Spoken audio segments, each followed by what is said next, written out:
Now, in 1974, Major League pitcher Tommy John took the risk and had a surgery that had never been done before. The revolutionary procedure now bears his name. Amy sat down with Tommy John and his son, Dr. Tommy John III, to learn more about this game-changing procedure and why athletes should be careful about rushing into the operating room. Tommy John surgery, a procedure that many sports fans, many people have heard this name before, but not everybody really knows exactly what it is. Can you kind of walk us through exactly what this procedure is? On the inside of your elbow, there's a little short piece of ligament that's about maybe an inch and a half long, and I disintegrated it. And when Dr. Job opened me up, he said it looked like a bowl of spaghetti. The fibers all over the place. And that holds the elbow intact. So when Dr. Job told me what he had in mind, I said, what else? And he said, nothing. And my comment to him was, let's do it.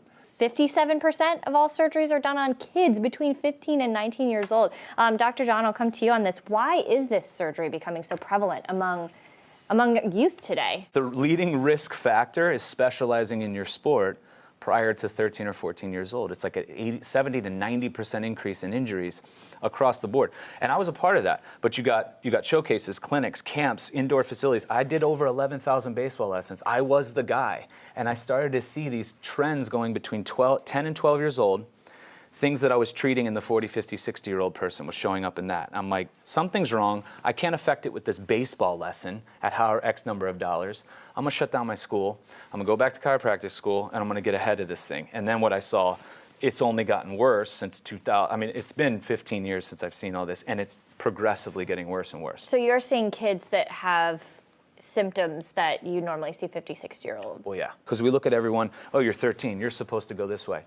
Everybody develops at different rates, at different times. We're trying to squeeze them into this box and push a square peg in a round hole. Who's paying the price are these kids. These kids are. One thing that really jumps out to me about this procedure, the Tommy John procedure, is that a lot of times guys are coming back stronger after they have this procedure. Why does that happen? And doesn't that kind of give you an incentive, especially if you're a parent, to wear your kid out a little bit? Like 90% come back to pitch one pitch at the level they were at before. That's not success to me. Keep going. 60-some compete 3 years later. Still not. Who's lasting? So again, coming back stronger, but you don't last, that's not a success story to me. You know what I mean? Or we get somebody that gets to the big leagues and can last 1 month.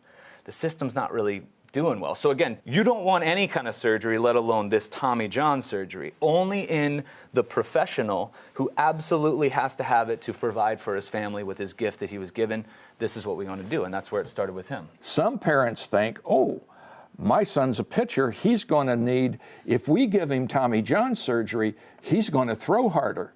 Bull. Bull. No, that's not going to happen. If he's hurt, you fix the problem, he might throw harder. But you're saying there's no guarantee? No, not at all. When you see the way this sports world has evolved today for these kids and the youth sports across the country, what do you think, as somebody from a different generation who had surgery for an entirely different reason, what do you think of the way things have evolved? I feel sorry for him. There was no pressure on us.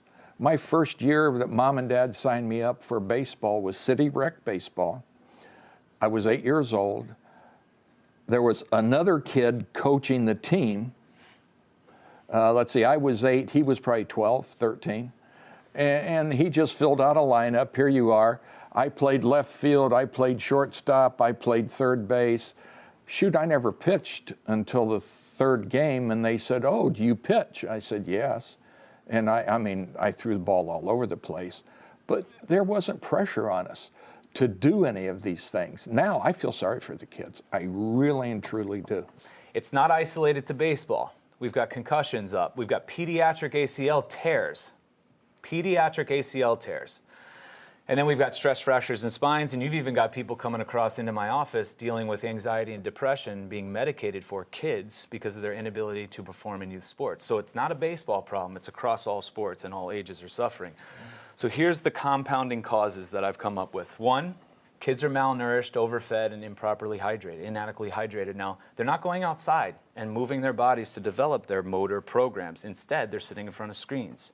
Besides just being inactive, and posture affected, it's lowering their immune systems, and it's creating these neuromotor immature competitors and human athletes, whether you play a sport or not, because I have numbers coming into my office, they're not even playing sports, and are experiencing these same things. Physically? Physically and emotionally, intellectually. Like, take all those. So it's so much bigger than sport. That's why we got to look at what's going on in our culture. We've got overstimulated and less aware kids. They're just disconnected from these vital processes that basically promote healing. Then you have the big elephant in the room, the youth sports industry. It's $17 billion with a B. Yeah.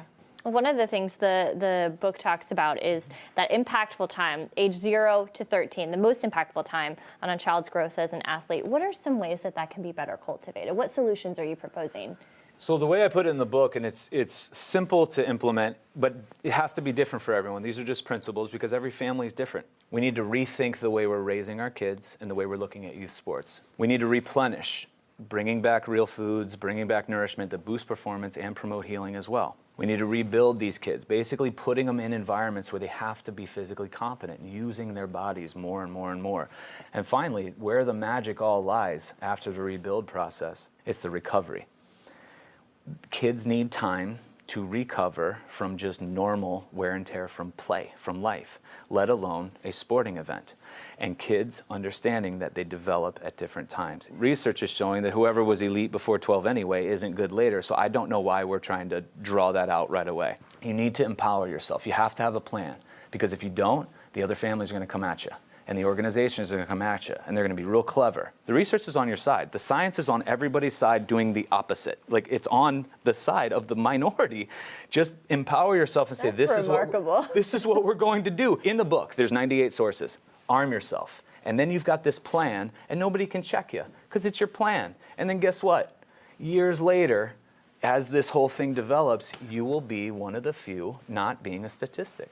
The book is Minimize Injury, Maximize Performance, a sports parent's survival guide. Again, Dr. Tommy John. Tommy John, thank you so very much for joining us. Appreciate it.